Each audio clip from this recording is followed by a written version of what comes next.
Guys, Tim, Coach Papa Stewart here. It's been one full week since my quadruple bypass, and so I'm just doing a general broadcast to my LinkedIn friends, my Facebook friends, and it'll be on the YouTube page as well. So just to let you know what's going on, the surgery went absolutely amazing.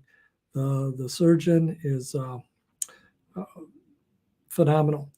I'm working on putting together a talk about it because I was blind to some things. I was blind to a lot of things that were indicators of what was going on. And if only I would have listened. And if I can help another person, another three or four people, uh, make a difference and make a choice to get that checkup or do something to get better, well, I think it's going to be worth my time, and it'll definitely be worth theirs. The title of the talk is going to be an hour and 4 minutes. An hour and 4 minutes is the amount of time that my heart and lungs were stopped while my heart was being repaired. The bypasses were being done. The heart lung circulation machine was taking over the job of oxygenating my blood. So for an hour and 4 minutes, my lungs were deflated, my heart was stopped, and I was at the mercy of the surgeon and the surgical team. They did amazing, without question. They're phenomenal. It's supposed to be 5 to 7 days in the hospital and then begin my home recovery. They actually sent me home after 4 days. Once they pulled the chest tubes for the drainage out, I had hit all the benchmarks as far as being able to walk far enough to get into the car and into the house. And I was able to go home on Friday. It's been a bit of a bumpy road. The breathing is probably the thing that is the most difficult for me at times. It's just getting the lungs re-educated on how to breathe deep, because it doesn't hurt if I breathe shallow.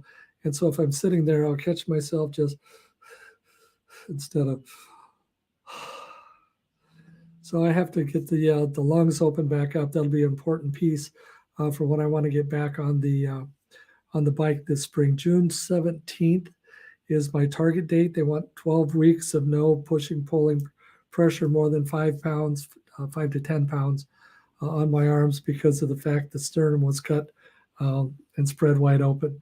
Now, while it's put together with stainless steel wires and it's very safe for me to do a lot of motion, they don't want any pushing or pulling, especially pushing with the right hand instead of the left. Any motion that could, just offset the sternum in a way that would be not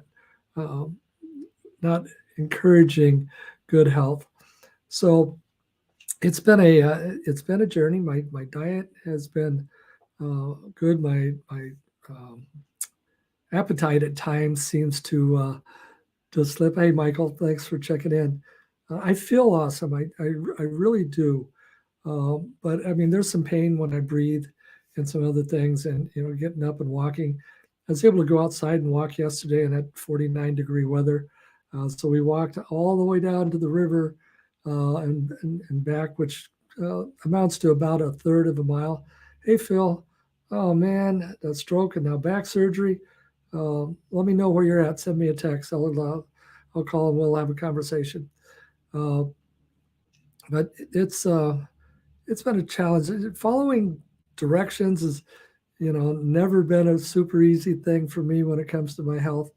But I think this time I've got enough of a wake up call that I know I need to slow down and just take it at the right pace.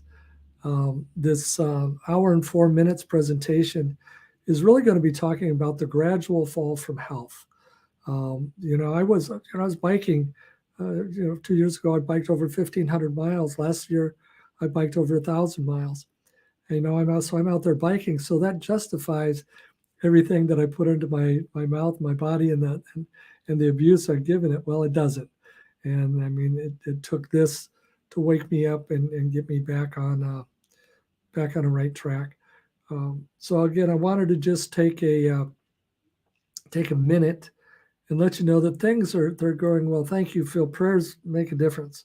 They really do. And we had a lot of people praying for the temporary group for following my updates. It's over 450 people on there who checking in and just giving me support and let me know they're praying for me. But it really hasn't been a good journey. Has been a good journey. Take away the pain and the other. Jenny Tarr, hey, I've been Jenny beating give you a call, and I will do that when I end this live stream, so we can have a short conversation. So thank you for checking in here.